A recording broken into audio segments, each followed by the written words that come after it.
data centers in the 23rd. And so we need someone that is not endorsed by this administration, that's not going to vote with this administration, to make sure that we have some sort of regulation for that. But to go back to your question, I think one thing the outsiders really don't understand, like from DC or nationally, is that this district, yes, like they say it's red, but it's moderate, right? Like when they have elected Republicans, it's been like Will Hurd, and when we've had Democrats, it's been like Pete Gallego. And so it is a moderate district where they're not about extremism. There's not a lot of hardcore MAGA people there. It's a lot of hardworking families. It's a lot of people that have been there for generations. It's a lot of people who are ranching or farming or in San Antonio that go to church, that are a part of their community, that go to work, that have children. And so they're not interested in extremism. And I think that gives us a very large advantage in this race. Yeah.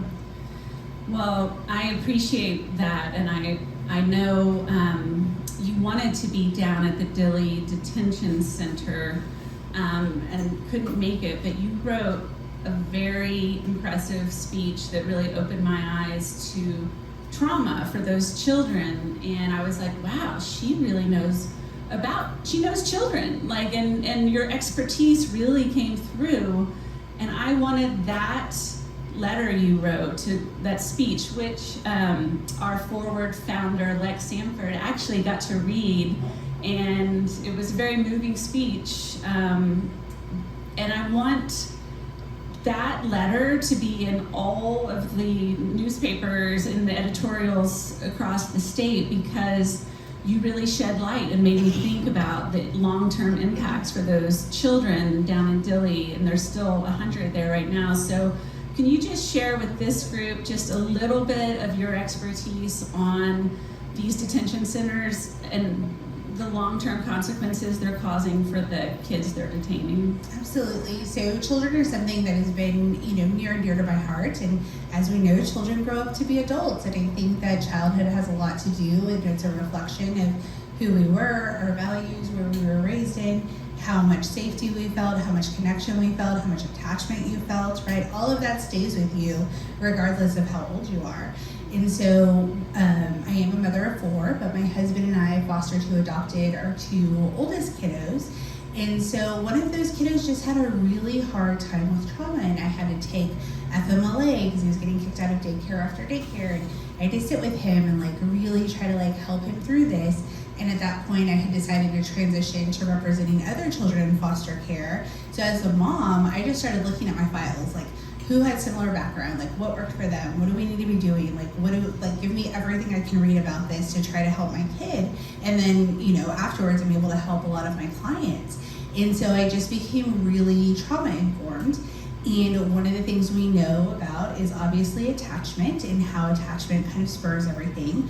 But a lot of people think that, if you adopt a baby when it's a baby, that there's no trauma there. And you couldn't be more wrong, right? There's always trauma. So it doesn't matter. People are they're a 2-year-old, they'll be fine, they'll forget it. Well, no, because they don't even have the vocabulary to process what's going on. And so now it's internalized way deeper than it would be for a 6-year-old who had already had something that, was stable and steady and understood those things. So it's not less because they don't understand it or they can't verbalize it. It's actually more traumatic. And so with these children, one of the saddest things we saw with Liam Conejo, they did the interview after he was returned home.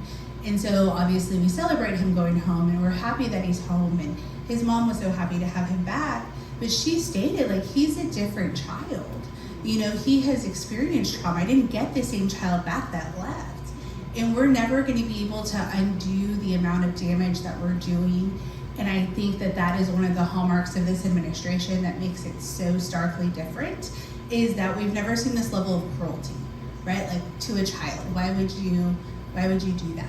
And so I think that's hard. But, I look at everybody and I'm just Trump must have had a lot of trauma. That's very, there's just so much that goes into that. And so, I don't know, I just look through that lens a lot.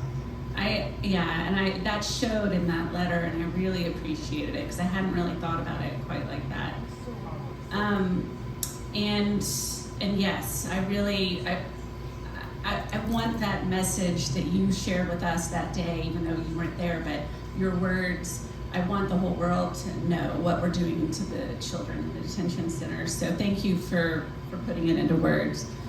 Okay, so what you were saying makes a lot of sense about 23 is not an extreme district. There are a lot of reasonable conservatives and Republicans. So we want to know, how is that going? Are you having positive interactions with some of the conservative voters? How does it feel? Because like you said in the podcast, no one can paint you out as a radical woke leftist because you're a mom in a minivan. So they're trying very hard. It's so interesting. But it's really, one of the things I think people don't also take into account with this race is that Tony Gonzalez and Brandon Herrera have run against each other twice. Brandon Herrera has never won a primary, right? He won this one by default because Tony decided to drop out, but he's never won a primary. He's run twice. But in addition to that, they have spent millions of dollars, Gonzalez did, tearing down Herrera. So all of the Gonzalez voters they are very educated on Herrera. They have a large disdain for him. And after we won the primary and after Gonzalez dropped out, it was so many Republicans that were ringing my phone. They're like, "You have to win." I need your help. I need you to talk to your friends. So I think there is this urgency because there's not a better educated group of people out there that understand them than these kind of more traditional conservative Republicans that are still there that aren't identifying with this extremism. And what issues are you finding how are you guys finding common ground on issues? The former Tony Gonzalez Republicans in your district, what are y'all connecting on? So, I think in San Antonio and even in the rural area, right, politics is there, but aside from that, everyone still knows each other. Everyone's known each other's family forever. And so even if you debate things, it's not typically we're never going to talk to these people again, right? Like, we just can't talk to them. So we're used to having those conversations, or at least I am. And so I think they agree on a lot of things, right? They agree on affordability. They agree on healthcare to some extent, right? Where they stop are, where we kind of want to push more on, raising the minimum wage and trying to explain how that would be beneficial for everyone, trying to do these things. And so that's kind of where we differ and kind of go aside. But I think if we focus on those key things that everybody needs and recognizing that no matter what happens, if Herrera were to get elected, everyone's lives would be worse, right? Then I think they're more open to that. And some people have said, well, I've never voted for a Democrat, but I'm going to vote for you, right? Which is so nice to hear. That's amazing. And then we have other people, and they're like, I just don't know if I can vote for a Democrat, but I'm not going to vote in that election. Also a good option. And that is amazing to hear those words. I've never voted for a Democrat. You're my first. And, I loved in our Zoom with you the day before we had our vote on who to support, and I was really moved by how you talked about your dad and his story, and then it made me think, and you mentioned this also in the Mission Texas podcast, this move towards accomplishing this American dream. And can you just tell us a little bit about your dad's background and how he is kind of informing your campaign right now? Absolutely. So, I'm an only child. I'm my dad's only child. I have a sister with my mom, but I'm his only child, and he was such a good father, right? Even though my mom and him weren't married, and even though he lived 2 hours south of where we were in Carrizo, he was just always so involved. And he's the first person I talk to in the morning. He's the last person I talk to before I go to sleep most nights. Wow. He sends me and my husband group texts good night. Good night. And so he's just that person, but it blows my mind because my youngest is 7 right now. And my dad started working as a migrant worker in the fields when he was 7 years old, right? And so he would go out there and have to work all day, and sometimes they wouldn't pay them. They wouldn't do things because they couldn't speak English, and they wouldn't help them.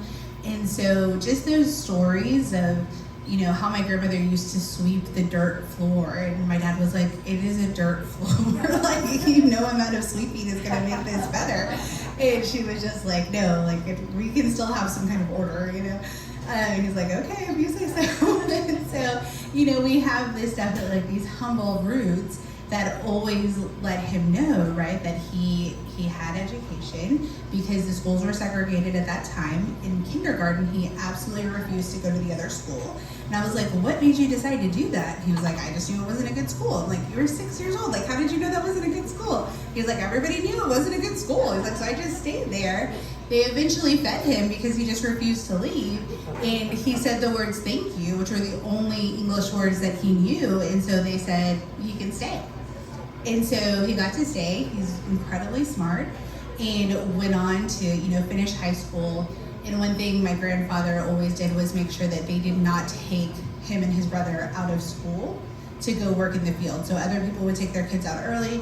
My grandfather's like, absolutely not. They have to stay in school and we will be back before school starts so that they can start on time.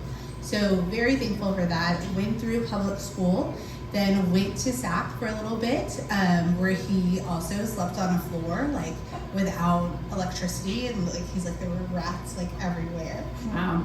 And so he went through that, went to SAP, then he went to Texas State University, and he went and asked them like, what's the job I can get that would give me the most amount of money in the shortest amount of time, because that's what I want to do. And they were like, well, like you could be an accountant, but that would be really hard. And he's like, okay, I'll be an accountant, like sign me up.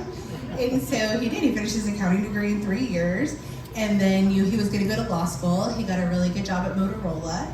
And he always tells the story that they asked him how much he wanted to get paid, and he's like, I figured it's inside, like you sit with a desk, like how, you know what I mean, like how much could they possibly be paying for this? And so he told the man that was hiring him a number, and he's like, I don't think they'll let me pay you that low, like you have to increase it. Wow. And so he worked there, and then he quit, and he went to law school and finished that early and became an attorney before Greg Abbott instituted tort reform and did really well. And just like that, right? Like in one generation, everything kind of changed. But it was interesting to see that even though, you know, he had access to resources, there's a way that people that have this different level of resources work with their children or send their children to do things or enrich their children. And you really don't get that until the next generation, right? It's not until my kids that I know, like, oh, we can do so. I'm like, why did you never send me to a summer camp? And he's like, child, like, I was in the fields. You were in AC, like, watching TV. you were fine. Yeah. And so, you know, he's like, I didn't know. Like, nobody told me. So it's just interesting that nuance happens. And so what I said in that interview was, it's not surprising to me that they have systemically closing the door to public education. Right? They're doing it because they see that people they don't like are being able to be successful, and they're changing their generations, and they're like, no, can't have that. Let's close that door. And so I'm working really hard to keep that open. Oh my God, thank you.